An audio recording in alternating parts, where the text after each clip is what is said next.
I'm Chris Jakimick, and I live in Las Vegas, Nevada. Throughout my military career, I spent the bulk of my career out in Las Vegas. It was the first job I had as I was protecting some sensitive resources out there at Nellis. I would deploy to Kuwait early on in my military career with a larger weaponry system to support Operation Southern Watch. And then from 2003 to 2006, I was part of the emerging drone mission for the United States Air Force and Department of Defense. We were fighting the wars in Iraq and Afghanistan from our backyard. You'd be in war for 12 hours of your shift, and then you'd drive home to your apartment here in Nevada. So psychologically, it was very odd. Like, you felt you were in the combat zone every day because you were seeing it on the screens and it was that important. But I don't know what it did to the human psyche at the time.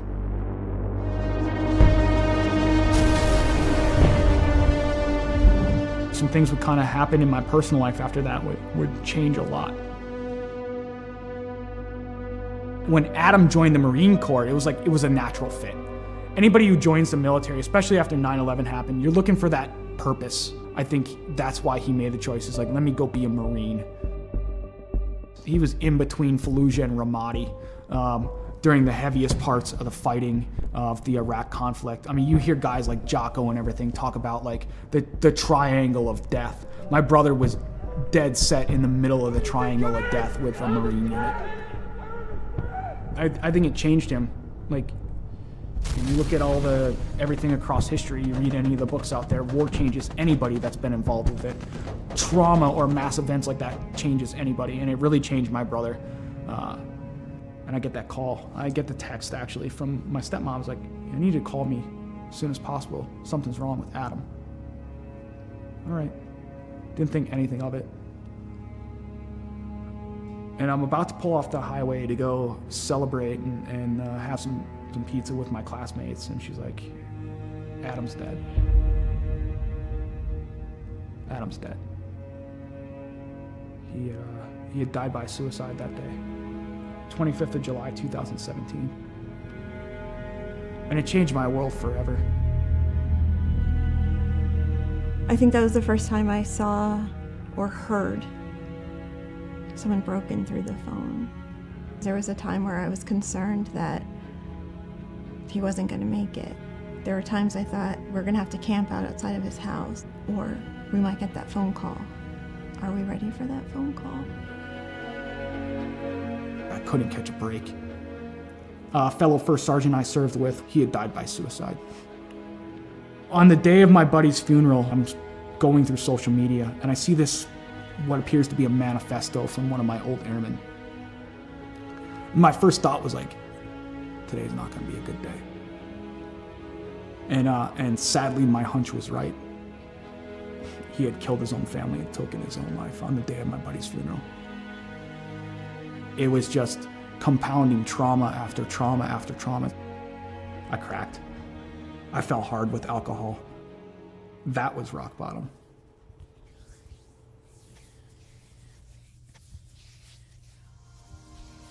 I first heard about Mission 22 just by like surfing the internet and looking on there and seeing some of the programs that they had available. I was like, something seems right about this. To be in a program like the R&R program with them and the innovative things that they're putting together, I have not seen in any other veteran nonprofit. It's putting all this stuff together to heal in the most effective way possible. They're making you do a lot of the hard work through reading, through audiobooks, through physical fitness, through nutrition, open discussion, critical thinking, neuroplasticity and cognitive feedback to where you're developing the brain more. It's given me a chance to regain my life.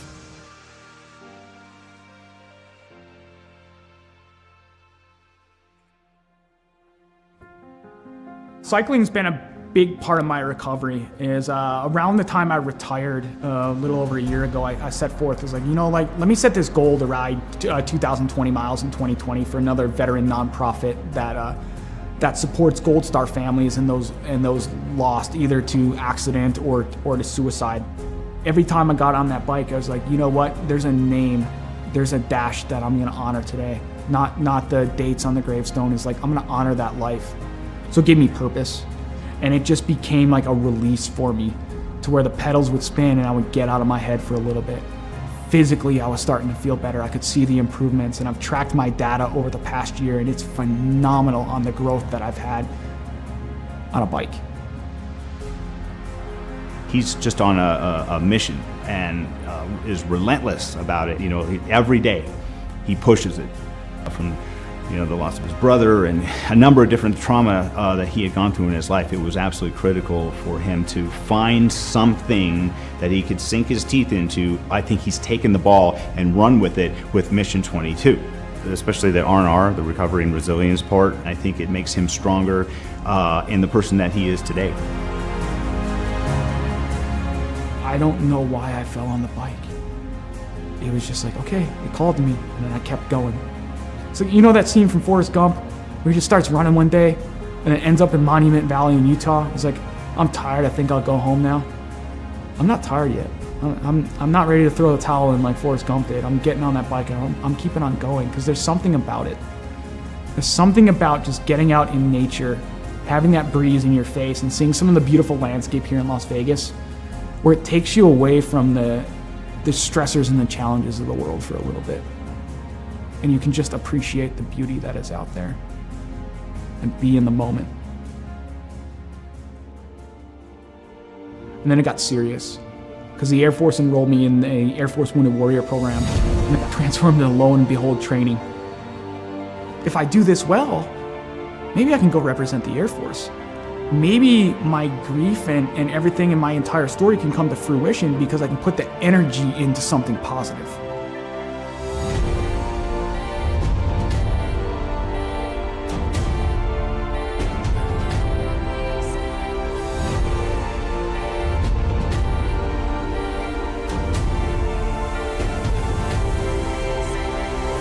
If I made the team, I'd just be overwhelmed with emotion. I suffered a lot of my trauma because of my military service, but at the end, it's like, I gotta be grateful that I'm allowed to compete in this, because there are others who didn't make it home or lost the war at home.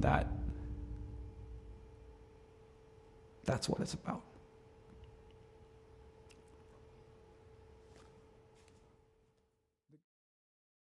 Oh my gosh, everybody. I am so excited. My heart's pumping. My hands are sweaty. Please welcome our very own Director of the Air Force Wounded Warrior Program, Colonel Rich Obert. Over to you, sir. Welcome, warriors and athletes. Today we're going to announce the 2021 Air Force Team for Warrior Games. The selection was difficult as there were many hardworking and deserving individuals, and the work and dedication was apparent by all. I know the suspense is killing you, so I'll turn it back over to Marcia. Good luck to each of you. Back to you, Marcia. All right, thank you, sir. Starting us out from Air Education and Training Command, Major Daniel, Lieutenant Dan Cariña. Yes. Air Combat Command, out of Texas, Master Sergeant Nicole Nikki Favuza. From Valdosta, Georgia, Technical Sergeant retired Antonio Del Vecchio. From East Liberty, Ohio, Airman retired Pete Murphy. Technical Sergeant retired Margie Hinkle. And coming up next, former pole vaulter, that is very similar to Blaze Velarde, coming to you from Las Vegas, Nevada, Master Sergeant retired Chris Jacksomek. Warrior Games competitor back on the team, Staff Sergeant retired Joseph Alex Pate. Whew. What? He did All right. big things back in the day. He's gonna do big things. Coming to you from St. Henry. Wow. We look at Mission 22 and we see all the shirts, we see all the flags out there. I don't think enough of the people understand how big the programs actually are and how that is actually in there. And like, I'm a benefactor from the donations of these private donors that are there to allow me to live life, to improve life for not only myself, but for friends, for fellow veterans, for my children, for my girlfriend, for my family, is to be that, to say, you know what? We can keep going at the end of the day. We can keep going, no matter how hard it gets. no matter how difficult life becomes, we can keep going.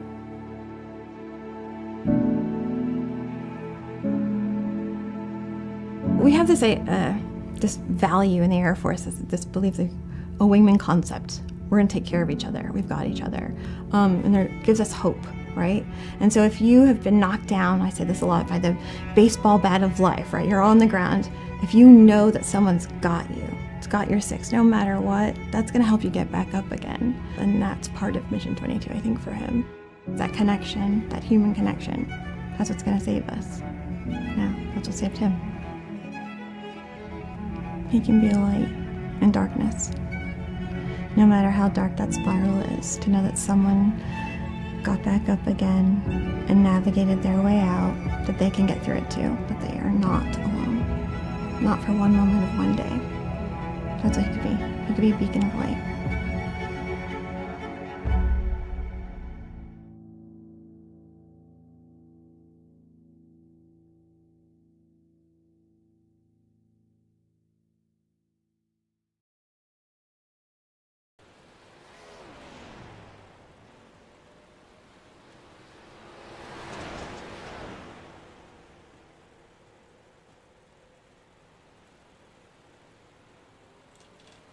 It's Friday night and we are live with the Dirt Track Bank Friday night.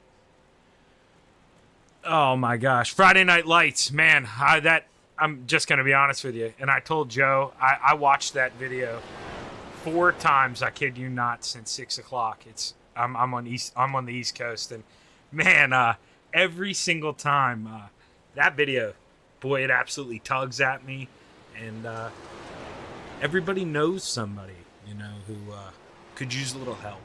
I mean, that doesn't even have to be a veteran, somebody who's just been dealing with something and they're afraid and they shut down and, don't want to reach out. Sometimes they need that help, they need that motivation. And man, if a video like that doesn't motivate you to go out and help somebody, I'll tell you what, I don't know if Shaggy here could be your friend, but man, Friday Night Lights, we're here. Gears Unlimited 358s is first on the card, and we're at Limaland Motorsports Park.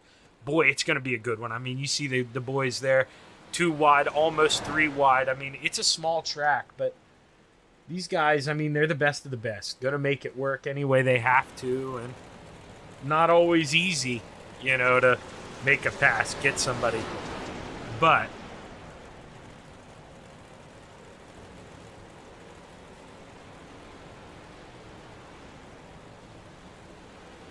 hang on, everyone. I'm getting a message here. I think I was also supposed to go live on YouTube, so we may shut this down really, really quick. I forgot Joe gave me a YouTube key.